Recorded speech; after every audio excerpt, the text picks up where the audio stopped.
Empaka z'omupiira ogw'ebigere ez'obuvanjuba bwa Afrika eza Sekafa ez'abali wansi w'emyaka 2 zitandika ku Lwamukaga lwa wiiki eno mu bisaawe eby'enjawulo wano mu ggwanga. Emipiira egy'ekibinja ekisooka omuli ne Uganda abategesi gya kubeera mu disitulikiti y'eggulu mu kiseera kya Pechewo Memorial nga ttiimu ya Uganda eya The Hippos etuuseyo leero ng'eyaniriziddwa mu ssanyu.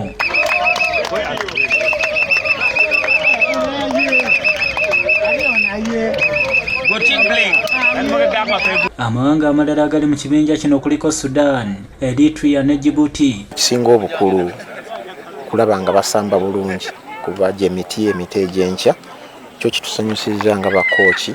Ekibinja ekyokubiri mulimu Kenya, Ethiopia, Zanzibar ne Tanzania ng'ate mu kyokusatu mulimu Burundi, Somalia ne South Sudan abeesunze okuddayo n'obuwanguzi. We are come here to do something, but I know even I will know the Ugandans. If you qualify, I know we will go to the mid in the Group B. In the Group B, in that group in Kenyan. But football is a football, yeah. You come to try, and then we will do the bets.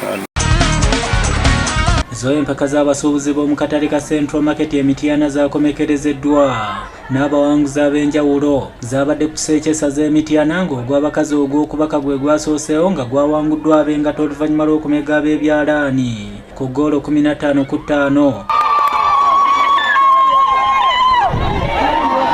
Final ey'abasajja abadde wakati wa Mary FC ne Gate FC nga gwawanguddwa aba Gate FC mu penalty goal 5-4 oluvannyuma lw'eddakiika 9 okuggwako nga tewali alengedde katimba ka munne.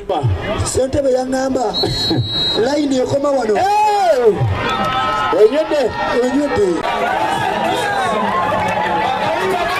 Oluvannyuma abanguzi mbakazi ab'engato baakwasiddwa Kimeme Embuzi ng'ate aba Gate FC baakwasiddwa Sseddume w'Ente.